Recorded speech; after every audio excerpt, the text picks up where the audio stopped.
नमस्कार। Washington DC से सतीश झा। आज मैं डैलस इंटरनेशनल एयरपोर्ट पे हूँ, जो अमेरिका के एक समय विदेश सचिव, जो फॉरेन मिनिस्टर थे, फॉरेन सेक्रेटरी कहलाते थे, जिनसे नेहरू जी ने बात की थी, उन्होंने कहा था, डैलस ने पूछा विच वे इंडिया लीन। नेहरू जी ने कहा था यस।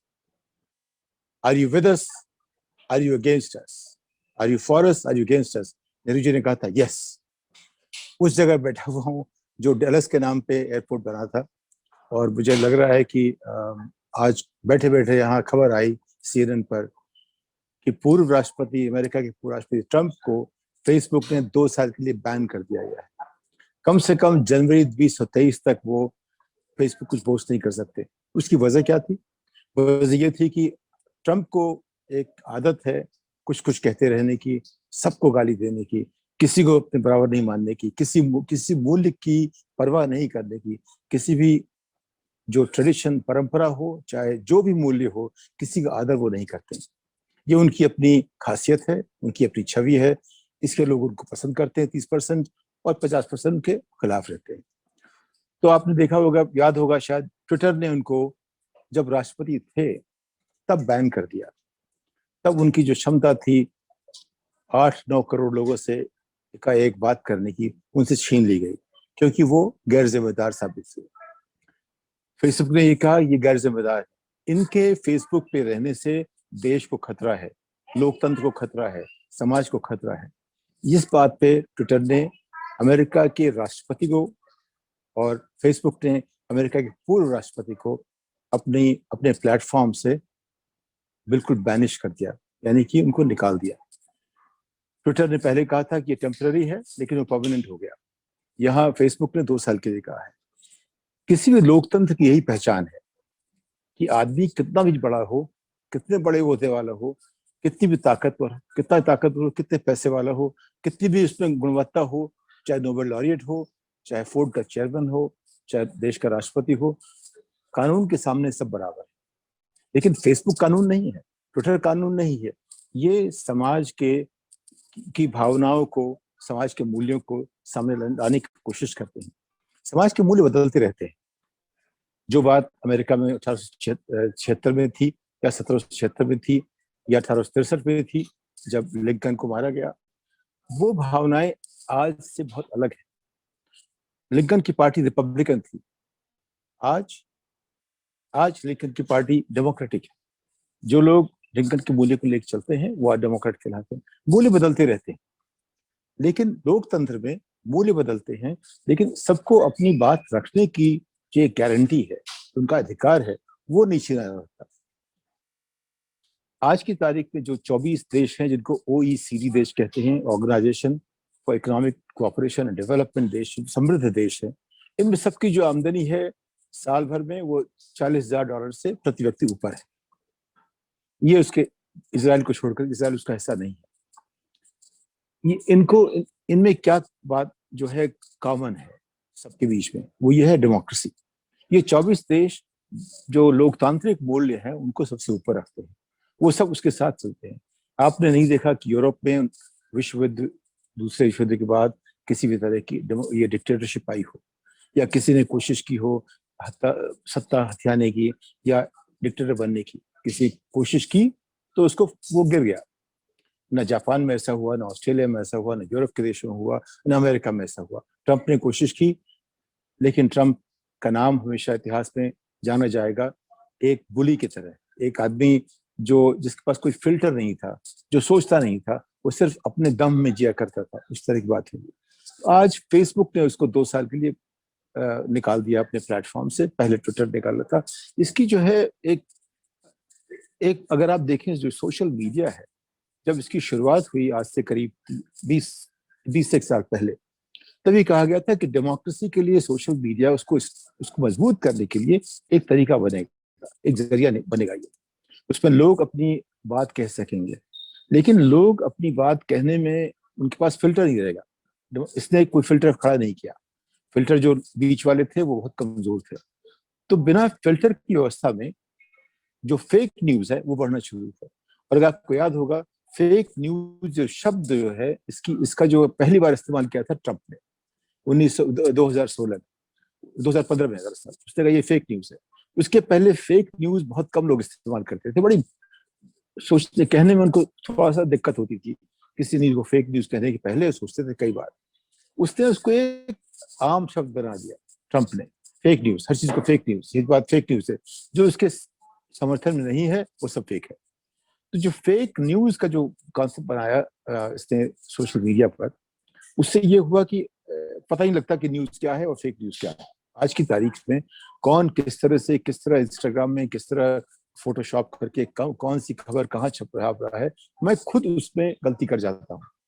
अगर इतना पढ़ने लिखने सोचने और हमेशा एक क्रिटिकल माइंड रखने की, कम से कम मेरी, मैं मानता हूँ कि मैं क्रिटिकल हूँ, लोग कहते हैं मैं बहुत क्रिटिकल हूँ, उसके बावजूद अगर मैं सोशल मीडिया में गलती कर सकता हूँ देख के, क्योंकि फेक न्यूज और फेक न्यूज में फर्क करना मुश्किल होता है, तो आप समझ सकती हैं आज की तारीख में सोशल मीडिया के नाम पे न्यूज की कितनी महत्ता है, उससे कितना समाज सुधर सकता है, गंदा हो सकता है, हिंसा हो सकती है, तमाम तरह की परेशानियां हो सकती हैं। उसको लेकर के अब चूंकि जो बाकी जो संस्थान हैं उनके पास ऐसे नियम नहीं है, जुडिशरी के पास ऐसे नियम नहीं है, फ्रीडम ऑफ इंफॉर्मेशन एक्ट बहुत इंपॉर्टेंट अमेरिका में है, बोलने की, अभिव्यक्त की जो एक आजादी है वो अमेरिका में सर्वोपरि है।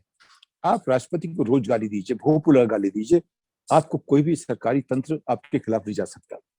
एक एक महिला ने जॉर्ज बुश को कहा, George Bush is an idiot, TV के ऊपर कहा, जो जो कहा, हम लोग कहते थे, उससे किसी को फर्क नहीं पड़ता, ये उसकी अभिव्यक्ति की आजादी है। गरीब देशों में या ऐसे देशों में जहां जहां आमदनी $40,000 से कम है, उन देशों में जहां शिक्षा जो है, जो ग्रेजुएशन का स्तर जो है करीब 25-30% से कम है, जहां कई इस तरह की जो अगर आप मैट्रिक्स देखें, वो जो कि लोकतंत्र के पैमाने पे खरी नहीं उतरती, उन समाजों में मुश्किल ये होती है कि वहां पे संभावना इस बात की कि कोई एक तानाशाह बन जाए, डेमोक्रेसी के रास्ते से तानाशाही लाने का जो एक तरीका है, वो उन्हीं समाजों में है जहां शिक्षा की कमी है, या शिक्षा की क्वालिटी में खराबी है, या 2-4-5% लोग कॉलेज जाते हैं, बाकी नहीं जा पाते, या जहां लोग और संस्थाएं इतनी मजबूत नहीं है कि वो अपनी रक्षा कर सकें। उन जगहों पे डेमोक्रेसी का इस्तेमाल होता है तानाशाही लाने के लिए या अथॉरिटी लाने के लिए। जिस आदमी में सत्ता की ललक है, जो सत्ता के लिए सिर्फ सत्ता के लिए लड़ता है, हमें सत्ता चाहिए, उसके लिए कोई भी तरीका अपनाए, चाहे वो चाणक्य की नीति हो, चाहे मकियावली की नीति हो, किस तरह से मुझे सत्ता चाहिए, उसके लिए जो उसके आसपास के लोग होते हैं उनको उसमें प्रतिभा होती है जोड़ने की। लेकिन अगर समाज में फेसबुक और ट्विटर की तरह की संस्थाएं हैं जो उनकी सत्ता को चेक करें, तो जाहिर है कि उनको मुश्किल होगी। अगर आज ट्रंप कू नहीं कर पाए, उसके पीछे ट्विटर का बहुत बड़ा हाथ है। अगर ट्विटर उनको साथ दिया होता, उनको ना निकाला होता, तो 6 जनवरी के बाद अमेरिका में स्थिति बड़ी खराब हो सकती थी। ट्विटर की जो भूमिका थी इसमें बहुत महत्वपूर्ण थी कि अमेरिका में लोकतंत्र बचा रह गया। अगर ट्विटर ने ऐसा ना किया होता तो आज यहाँ पे कुछ भी हो सकता था। अभी भी लोग कहते हैं कि अगर मान लो 2016 में नवंबर में ट्रंप हार गया होता तो क्या होता, तो भी शायद जो 2020 की जो 21 की जो 6 जनवरी की बात थी, उससे खराब स्थिति हो सकती थी, क्योंकि ट्रंप ने माहौल को इतना गंदा कर दिया था कि मैं और मेरे खिलाफ जो लोग हैं, मैं समाज को बदलने आया हूँ, बाकी लोग जो है समाज का हिस्सा हैं, और उन लोगों ने समाज को खराब कर दिया है। उसमें प्रतिभा थी अपनी बात समझाने की। उसको जब जब उसके पास प्रतिभा है और समाज में कोई और संस्था नहीं है जो उसकी बात को चेक कर सके, तो फिर कैसे होगा। तो सोशल मीडिया के जो 2 बड़े स्तंभ हैं, ट्विटर और फेसबुक, और भी हैं, लेकिन ट्विटर और फेसबुक जो है सबसे बड़े 2 स्तंभ हैं। इन लोगों ने अपना फैसला किया, इनके बोर्ड ने, इनके ट्रस्टीज ने फैसला किया कि हम ऐसा नहीं होने दे सकते। अगर हम लोकतंत्र हैं तो इसमें हमें ऐसे लोगों को जो कि समाज को गंदा कर रहे हैं, जो हिंसा की स्थिति पैदा कर सकते हैं, उनको रोकना पड़ेगा। उन्होंने बहुत देर में सोचा। अगर वो पहले सोचते, 2 साल पहले सोचते, तो शायद ट्रंप ने जो तमाम तरह की गड़बड़ियां की वो ना हो पाती। 4 साल पहले सोचते, शायद ट्रंप जीतता भी नहीं, क्योंकि ट्रंप के जीतने में सोशल मीडिया की बहुत बड़ी भूमिका थी। यही बात हम कह सकते हैं वो ब्राजील में भी हुआ, बोल्सोनारो के साथ हुआ, यही बात उनके नरेंद्र मोदी के साथ हुआ। सोशल मीडिया में जितनी फेक न्यूज 2011-12 के बाद मोदी के लोगों ने फैलाई, वो जानबूझ के कि जिससे क्या सबसे बड़ी, अभी 2 दिन पहले मुझे मेरे बहुत प्रिय मित्र हैं जो कि बहुत बड़े पदाधिकारी हैं आपकी रूलिंग पार्टी के, हमारी शासन में जो पार्टी उसके, उन्होंने मुझे कहा कि आप मोदी जी के बहुत खिलाफ हैं उनसे।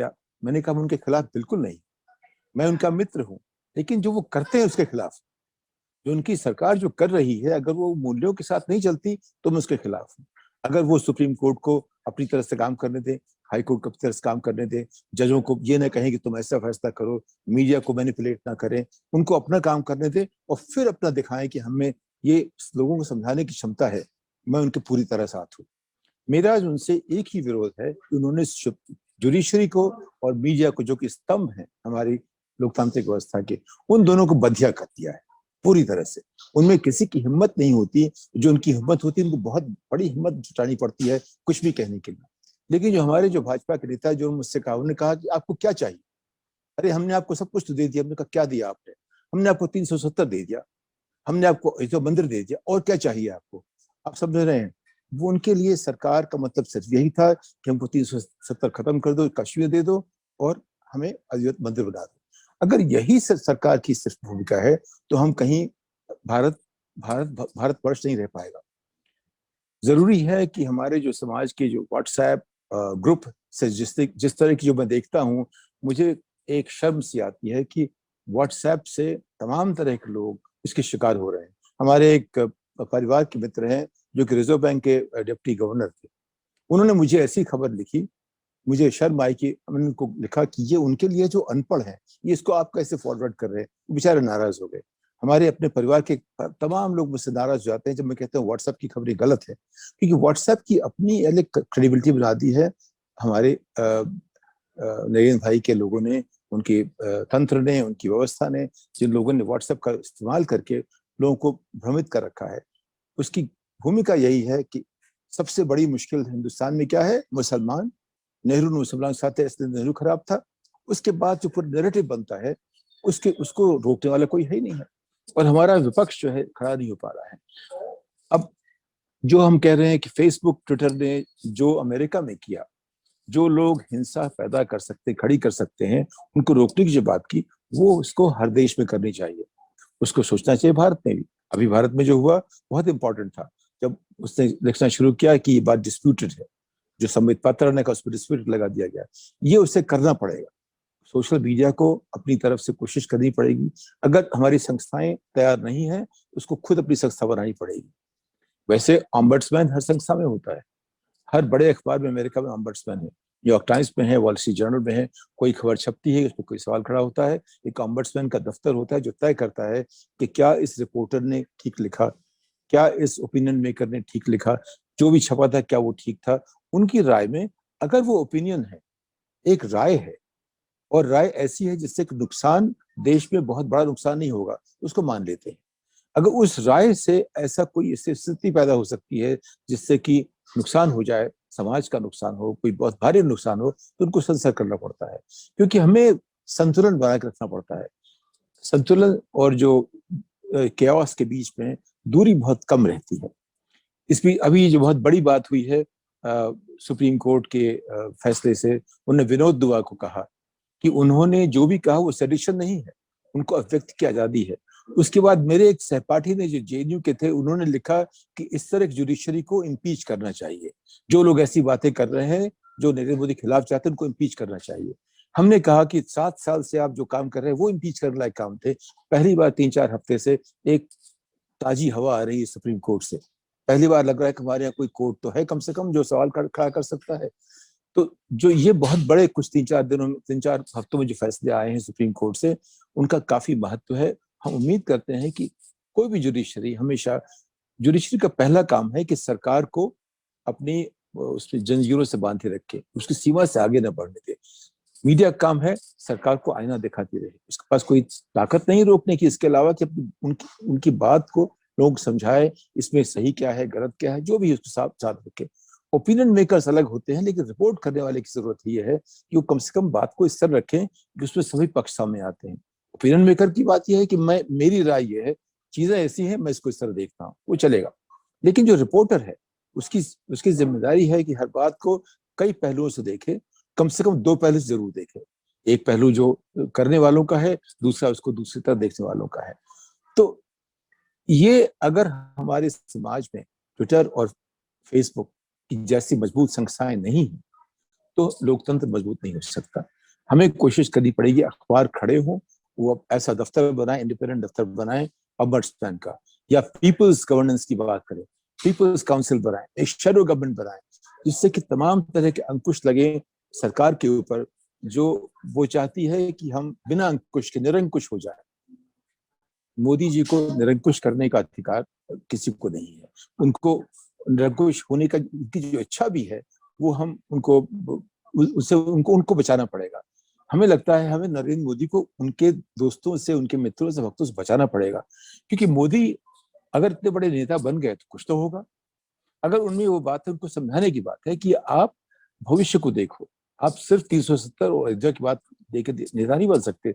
अगर कर दिया फिर चले जाओ, अगर उतना ही करना तो फिर चले जाओ भाई। देश को आगे बढ़ाने के लिए हमें अभिव्यक्ति की आजादी चाहिए, कौशल चाहिए, लोगों में आत्मनिर्भरता के लिए कौशल चाहिए, सबके पास शिक्षा ऐसी हो जिससे कि वो लोग आगे तक सोच सके। तीसरी बात, पीछे मत देखो, आगे देखो। अगर आगे जा रहे हो और पीछे देखते हुए चलोगे तो दुर्घटना हो जाएगी, उससे देश का नुकसान होगा। तो हमें संस्थाएं चाहिए ट्विटर और फेसबुक जैसी, जो हमारे निरंकुश शासकों को रोक सके। जो आज फेसबुक ने एक ऐसा उदाहरण दिया है, एक आदर्श दिया है हमें कि कैसा कितना ही बड़ा आदमी हो उसको बैन कर सकते हैं। वो अमेरिका के सबसे बहुत पावरफुल राष्ट्रपति कई हुए हैं पिछले 50 साल में। इतना पावरफुल ट्रम्प था क्योंकि ट्रम्प ने सत्ता को अपने आप से जोड़ लिया, वैसे लोग नहीं थे। उसको फेसबुक ने जिस तरह सेंसर किया है उसकी मैं सराहना भी करता हूँ और चाहता हूँ कि इस उदाहरण से भारत में भी तमाम संस्थाएं ऐसी बने जो कि ताकतवरों को सेंसर करे। इस बात के साथ इजाजत देता हूँ, अगली पायदान तक धन्यवाद। रिपब्लिक में आपका स्वागत है। हम लोगों ने ये सफर करीब 3 साल पहले डगमगाते हुए शुरू किया था। आज आप लोगों का प्रेम के साथ हम 2 लाख से ऊपर का परिवार हो गए हैं। अब चूंकि परिवार बड़ा हो गया है तो थोड़ी जिम्मेदारी बढ़ गई है, जिम्मेदारी भी बढ़ गई है, काम भी बढ़ गया है। और पिछला 1-1.25 वर्ष तो एक तरह से कोरोना और कोविड के ही भेंट चढ़ गया। आप उसी से जूझ रहे हैं, कुछ ना कुछ। कोई भी ऐसा दिन नहीं है जब आप कोविड या कोरोना की समस्या से ना हो। जब हमने ये सफ़र शुरू किया था तो मूल रूप से हम एक पॉलिटिकल एनालिसिस और कुछ अपने सामाजिक दायित्व का निर्वाह करने के लिए इसकी संरचना हुई थी, परिकल्पना वो थी। लेकिन आज धीरे धीरे नए आयाम जुड़ते जा रहे हैं, नए लोग जुड़ते जा रहे हैं। और अब इस चैनल को स्थायित्व देने के लिए आप सब लोगों से, जो मेरे परिवार के सदस्य हैं, से आग्रह है कि हम एक नई मेंबरशिप स्कीम लॉन्च कर रहे हैं। इस मेंबरशिप स्कीम में 3 कैटेगरीज हैं। एसोसिएट है 199 रुपये के, 199 रुपीज़। देन पार्टनर 1199 1199 रुपये। और फैमिली है उसमें 3999 3999। आपसे आग्रह है कि अभी तक जिस तरह का प्रेम और सहयोग आपने दिया है, और ख़ास करके इस प्रोग्राम में मेंबरशिप लेके आप हमारा उत्साहवर्धन करेंगे, हमें रास्ता भी दिखाएंगे और इस पूरे चैनल को एक नई दिशा की ओर ले चलने में सहायता करेंगे। धन्यवाद।